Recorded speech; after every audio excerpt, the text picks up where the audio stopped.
Hey everyone, here we are for Surrender to Love, day number 44 of our 90-day joy-based spirituality workout. Woo woo! So today I'm super excited because I've just did like a final main edit of the Joy Based Living Planner. Hey, Ellen, woo woo, which is to be released either on Sunday or Monday coming up. So I have just little fine tunements to do. And so I was just hanging out at the Brow at the people don't know what the Brow is who don't live here sometimes. And it's where I live on a mountain and you overlook the valley. It's very pretty.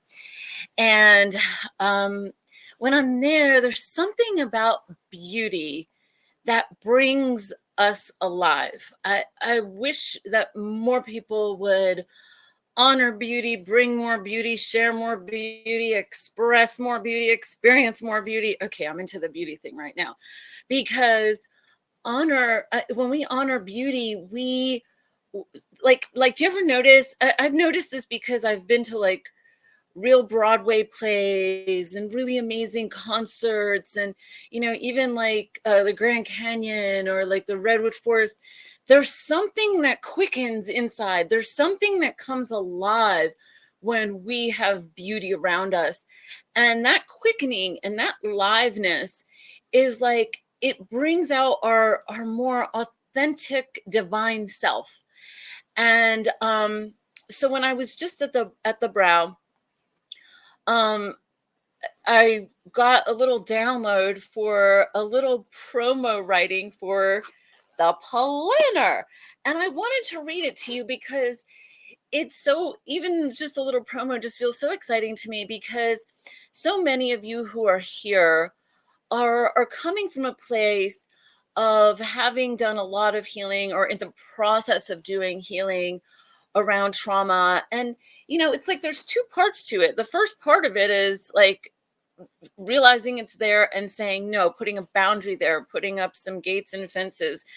The second part of it is going, wait a minute, there's a garden inside of these fences. It's full of weeds. I need to clean it up and let the true me emerge.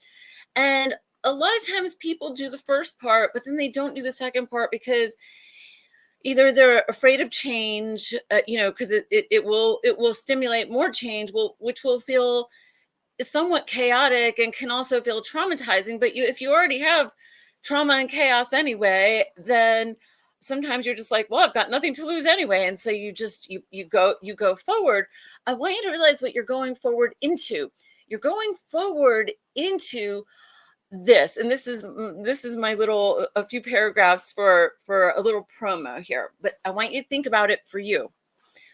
The stories we tell ourselves impact our health, our friendships, and our well-being. They also shape our futures.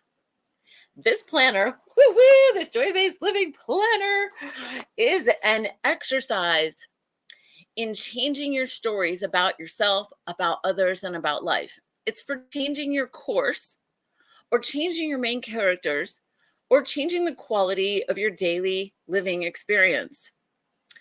When you change your story at a core authentic level, you change your life. You change its tune. You change the atmosphere. You change the rhythm. You change your heartbeat and you change your vision.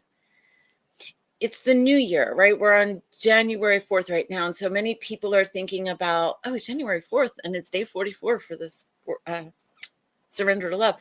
A lot of people are thinking about planning and goal setting and resolutions. I'm talking about pre-planning. I'm talking about preparing the ground.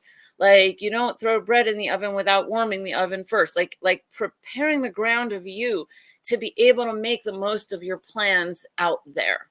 So next paragraph.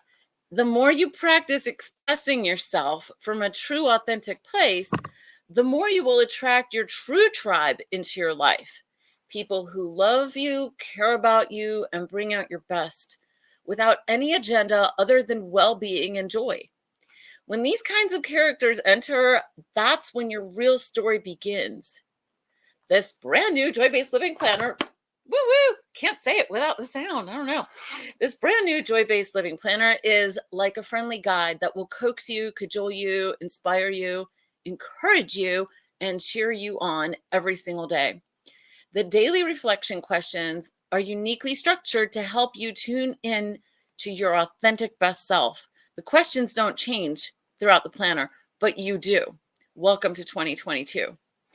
And so I want you to think about your current storyline, your, like, in general, overall. I don't mean like, your weight or your money or any like particular specifics, but more like, are you happy with the character that you are becoming?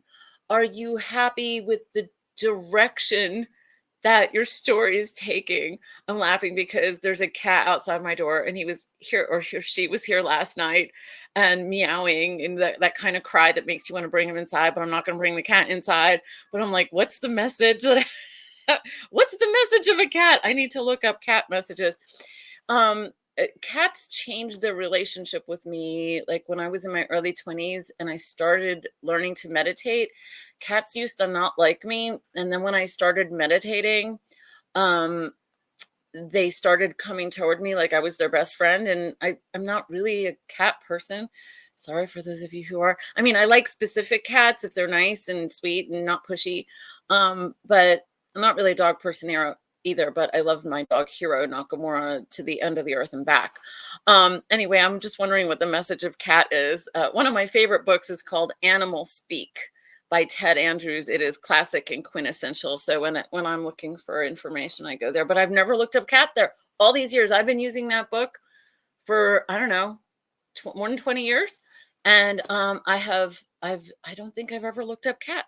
How's that for a little diversion from the conversation? So then I stopped liking meditation because I was arguing with myself too much in my head, and it was too noisy in there. And then someone reintroduced me back into meditation, and then I've been meditating on and off since. And then the last few years, like 3-4 years, I've been really meditating intensely a lot. And I've heard that when you go into like a more rhythmic state of consciousness, cats get attracted to you, and snakes also get attracted to you. So like a year ago or so, a couple years ago, I found a snake skin, a full snake skin, like that long, from, I think, a black garden snake, like right by my back porch, like in full. It's just gorgeous. Anyway, back to you. But I hope that stimulated some thoughts about you anyway. Like what animals might be coming your way, what's happening in your world. Do you like the character that you are becoming? You can't control the outcome of your goals. You cannot control them. You can try to, but if you do, you're going to pay a heavy duty price for it. You have some control, but you really can't control the outcomes of things completely 100%. Nobody can. There's always an X factor. And so, but what you can do is define the quality of who you are and what you express and what you therefore attract. And so I'm interested in the character of you. And I'm super, super grateful for all of you who are here and being with me on this journey, because a character doesn't get to just become a character all by themselves. They become the best character they can be when they have other characters influencing them. And I mean, if some of you along my journey were just like, yeah, keep talking about the trauma stuff, it's really helping, thank you so much. And I was like, oh my God, these people are still like, they still like me, they're still here. Like, that was shocking to me. That changed the trajectory of my life. And it showed me that I can be wanted and accepted and loved exactly as I am.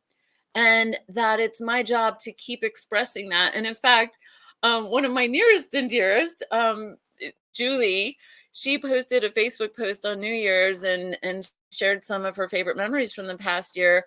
And some of those included pictures with me or with me and her. And then she said, "You keep staying on that soapbox."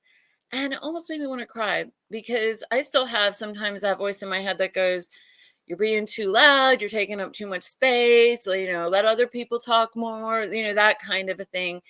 And that's not, I mean, at some moments that can be a good thing to put myself in check, and go, okay, give this other person room to speak. You're at dinner having spaghetti with everybody, like there's a conscious, it's not a conscious effort to make myself small. It's a conscious effort to be in tune with where the energy is wanting to move. And if you have a bunch of people doing that around a dinner table, it is just so fun, because you just never know who's going to pop up with what. And if you have people who really care about authenticity and care about not just their own authenticity, but everybody else's at the table, it is a recipe for pure magic. And I just can't tell you how grateful I am that you're here and that we're in this together. It makes me want to cry. I wish this for everyone. I wish this for everybody that you love. I wish this actually for everybody in the world. That feels like way too much to ask for, but it's true. Hey, if Sadhguru can clean all the rivers in India, I can have that dream, right? And he considers himself a failure for not having reached all 7 billion people. So that's how big I dream. That's how big my love is. And I trust that. And I trust that to guide me. And so I like the character that I am becoming.